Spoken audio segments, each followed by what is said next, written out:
Hey Waffle Gang, I do hope you are well. My name is Mark and today we're checking out some more relationship stories, and if you do love a Reddit story, why not consider hitting that like, subscribe, maybe that notification bell too, and let's dive straight into today's first story. Now, today's first story comes from Secret Messenger Girl, who says, "Am I the arsehole for hiding from my mum that I've been messaging her birth daughter? Sorry for the weird title, but when my mum, 46 female, was 21, she was married to some guy in the States who was cheating on her when she was pregnant. She hated him and hated that she was having his baby. Had a traumatic pregnancy, was really depressed and didn't like being a parent. Then so signed away rights to Alyssa, 25 female, some months after she gave birth. Alyssa was adopted by her father's affair partner and raised by her. My mum moved up north here to Canada, fell in love with my dad and married him when she was 30. She's had nothing to do with Alyssa besides demanding she never contact her again after she tried to. Last year my mum finally told me about Alyssa but made it clear that she didn't see her as her daughter and that Alyssa's mother was her father's wife. She also demanded that we not try to get them into any contact. So that's cool and all, but I was really fascinated by the idea of a sister I never had. So I secretly started messaging her, and even though she was hesitant at first, we've become good friends and I really want to meet her. She's also become really successful in her field and works at the University of Toronto, which is where I want to go. Not gonna lie, I really look up to her and would love to follow in her footsteps, and Toronto's a lot better than the city we live in.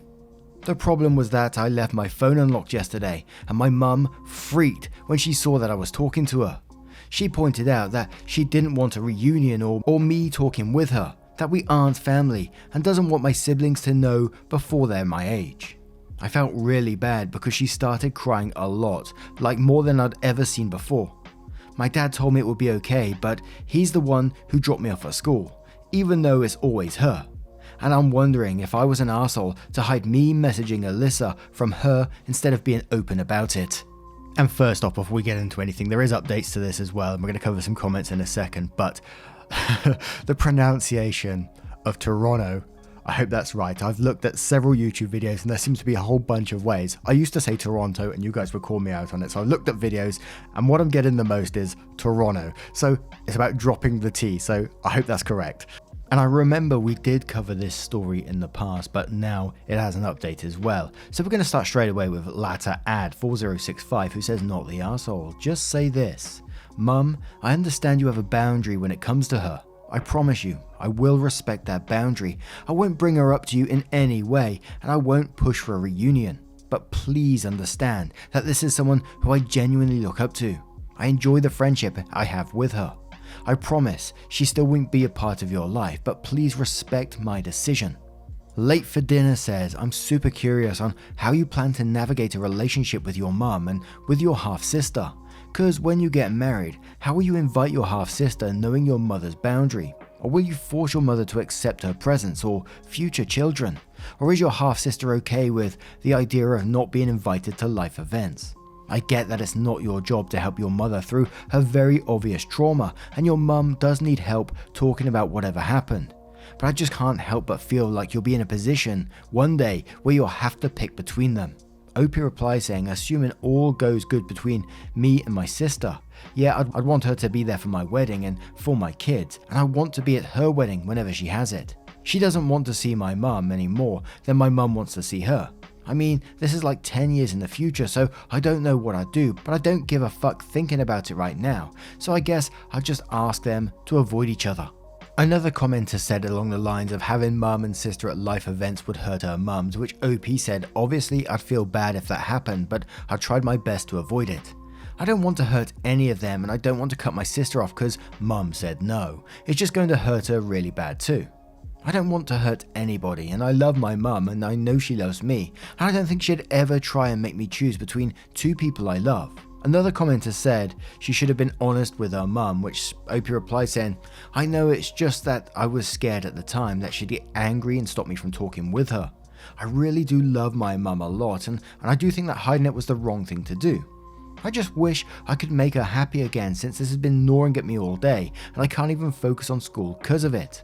Another commenter said OP was being childish for not understanding how much cheating hurt her mum, to which OP replies saying, well, I'm 16 years old, so maybe I'm immature about cheating because I've never been in an actual relationship before, so I don't know what it does. I see now how much it hurt my mum, even if I don't get it, and I'm not going to try and make her do something she doesn't want to do. I apologized after I came home from school and she forgave me. She knows I didn't mean to hurt her. A commenter accuses OP of only wanting her sister for her professional connections, to which OP replies saying, probably yeah. I only found out all the stuff about her being a success, her job, and Toronto recently. Up until a month ago, I thought she was still in the States living with her dad. Then the first update said, hey guys, thought I'd update. First thing, I gave my mum a giant hug like my sister does and said sorry, and she forgave me. Then I had a talk with my mum and dad about Alyssa. The first thing my mum asked was if Alyssa wanted to meet her. She seemed sad when I told her that Alyssa threatened to cut me off if I'd ever tried to make them meet. Then it got to what I wanted from Alyssa, and I just said I wanted to be a sister, to get to know her and be friends in real life and not just on the phone. I did admit that I wanted to go pursue the field I told them of University of Toronto because of her. I could tell my mum was getting a bit mad, but dad pointed out Alyssa is really successful, a good role model and a good mentor, and to deny me her would only hurt my future, so I had their permission. My mum did bring up the points that you guys did, like what if I graduate or get married and stuff. I admitted that I didn't know, but I'd find stuff that made it better or find different ways.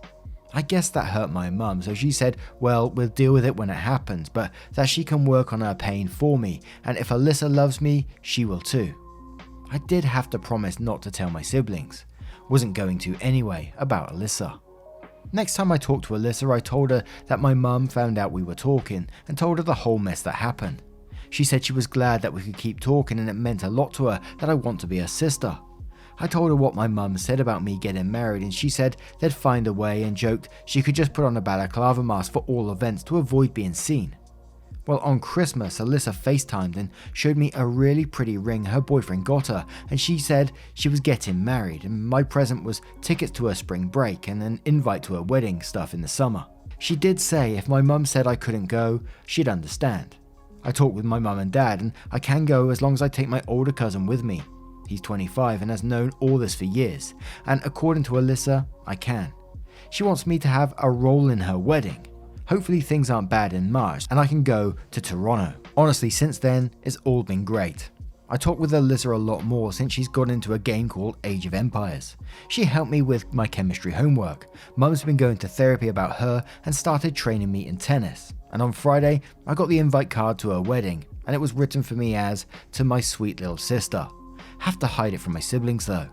So I guess that's me using my one update to tell you guys I think it's a happy ending. Edit. Since people want me to make updates, you can follow my profile or however it's done, since I'll make update posts there if I ever have them.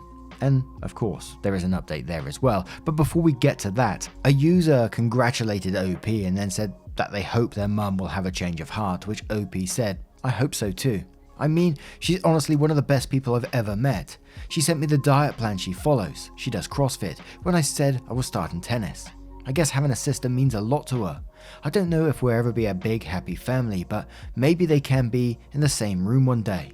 A commenter tells OP not to get her hopes up since it was Alyssa who reached out and her mum who rejected her. OP responded saying, from what little my sisters told me, her mum always blamed herself for her and my mum not having a relationship. It was her mum that asked her to reach out, and when my mum said no, my sister was done with it. She's told me she gave my mum a chance and isn't willing to be hurt again. I hope my mum will feel better about it because Alyssa really is such a cool person. I wish I could write more, but I gotta practice now. See ya. A commenter admonishes OP's sister's adoptive mum and OP for reaching out to her sister. OP responds saying, well, she's dead and my sister loved her and I don't want to hate somebody who isn't alive anymore, even if it does make me mad about what happened with my mum. I love my mum a lot and I don't ever want to hurt her. I still feel bad about how I made her cry even if she says it wasn't my fault. My sister isn't close to her dad at all and might not even invite them to her wedding. They had a fight about her choosing to move to Toronto after her mum died. A commenter wonders what the age of OP's younger sibling is, and Opie replies saying, no, they're little. One's 8, the other's 5. I'm not going to hurt my mum again by telling them before she's ready to. A commenter wonders what Age of Empires Opie plays with her sister, and Opie replies saying, it's number 2. I'm not very good at it, or at video games at all, but she likes it and I get to play with her. A commenter notes how nice Opie's sister wedding invitation was, as to how it was addressed. Opie responds saying, that made me smile so much when I read it. She had it under a lot of packaging so my siblings wouldn't see it, cause she knows they can't until they're older. But it means so much to me that I mean so much to her. And another commenter asks why Opie's sister does not want to meet her mum.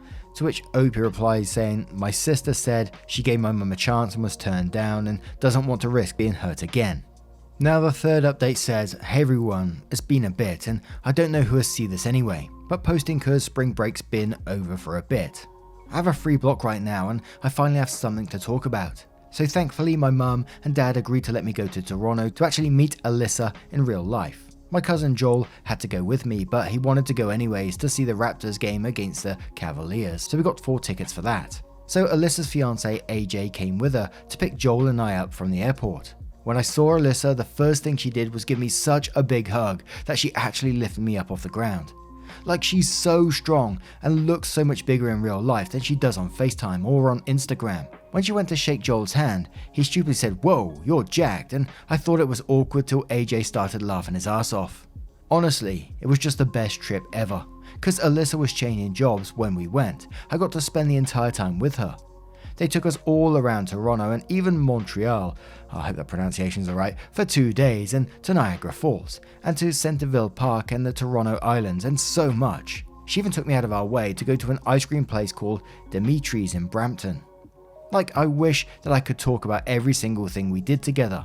She even said that when I come back in the summer, she'd take me to Wonderland cause Marineland is shit.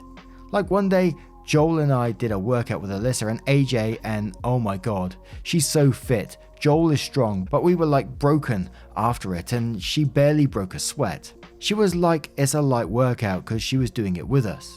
I also met her best friend Kay, who's going to be a maid of honor, and she's so cool too. She's a doctor. Like, I wish I could go into detail about everything that we did, but it was the best trip ever. Oh, and the Raptors and Cavalier game was awesome. Siakim is officially my favorite player ever. He's so cool. I did FaceTime my mum every night, but always away from Alyssa, even though she said I didn't have to, but I didn't think she'd want to hear my mum's voice or see her face. My dad did ask to talk to Alyssa the first night, and she agreed on the condition that she not talk to my mum. They pretty much had a conversation about safety, allergies, and my chem assignment that got given over spring break. Like, what the fuck, Mrs. Sidhu, who does that?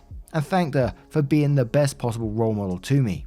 Alyssa did tell me my dad seemed nice and she'd like to meet him someday. Thankfully, Alyssa got me through that assignment so fast, and it wasn't even cheating because she taught me it too. Like, honestly, she's the smartest person I know. The night before we were going back, Alyssa took me out just by herself to Burger King, and we had the kind of talk where we both ended up crying. She told me she was so depressed before I came because she had a miscarriage a few weeks before our visit, but that getting to actually be with me helped make her feel so much better. She also told me that she was going through a real rough time before I first contacted her because of her dad and felt unwanted and had thoughts like about killing herself.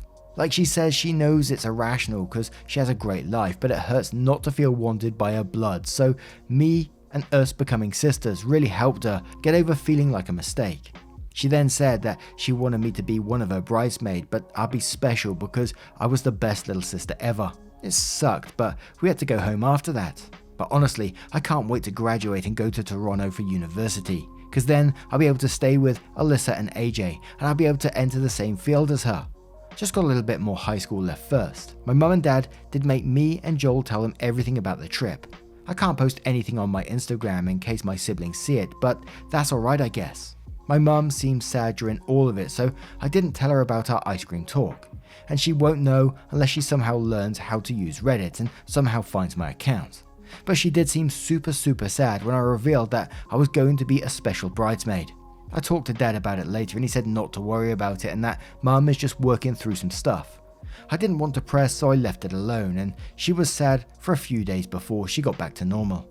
And since then, I've been talking to Alyssa every day. She hasn't started wedding planning yet, but will when my summer break starts, so that I can help even though I'll be a phone call away. She has also been helping me study for my chemistry exam, and honestly, I think I would have been lost without her. But because of her, I think I'm actually doing the best in class. Again, I don't know who will read this, but I've contacted the guy who posted it and that other subreddit, and he said he'll do it when I post. So maybe people will read, and if you do, thank you. And what gets me in this one is just the pure excitement in that last post. You can actually read it in text form, like legit teenage feelings absolutely spilling all over the place, and it's absolutely incredible. But what do you guys make of this one? What do you think about OP's update? Pretty wholesome so far, I think, and I wonder if the mum will ever have any other feeling. I was wondering at one point in the original story when mum did ask if you know, she asked about her. It did make me curious, but let me know your thoughts in the comments below, and let's move on to another story. And our next story comes from Hometown Crowd 1, who says, am I the arsehole for letting my family and friends disrespect my boyfriend by calling him by his first name? My boyfriend, 32 male, is a doctor. I met him through my dad back when we were traveling, and after we started dating, he started coming over to my hometown to visit. When I introduced him to my family and friends, I told them his full name, then occupation, then mentioned the other stuff like age and hometown, etc. All good until months later when he started complaining about my family and friends referring to him by his first name and not putting doctor before. I found this strange. I told him that's his professional title, but as a society we use first names / nicknames, etc. He said he can't help feeling annoyed, especially considering that these people don't know him well. But it's been 8 months. He said once we are married or engaged, then they can start referring to him using his first name. Recently he started correcting whenever my friends or family call him by his name. His tone becomes aggressive, and then he starts going on a long lecture about how they should put doctor before mentioning his name. It became exhausting because my friends and family can't understand his strange hang-up, and he keeps picking fights with them about it. Last night we were visiting my parents and my dad called him Justin instead of Dr. Justin. My boyfriend started arguing with him, which caused a huge fight in the house, and we ended up leaving. In the car, he went off on me saying I'm letting family and friends disrespect him continually by letting them call him with just his name. I told him he was at fault here and he was being unreasonable because what he's expecting is bizarre. He said he takes pride in his profession and that he's sacrificed so much to get where he is today, and my family and friends literally lose nothing if they respect his wishes. He called me an enabler and said siding with them paints me in a bad light and advised me to step up and take a stand, but again, I thought he was overreacting and being hostile for no reason. We got home and he shut me down and refused to speak to me.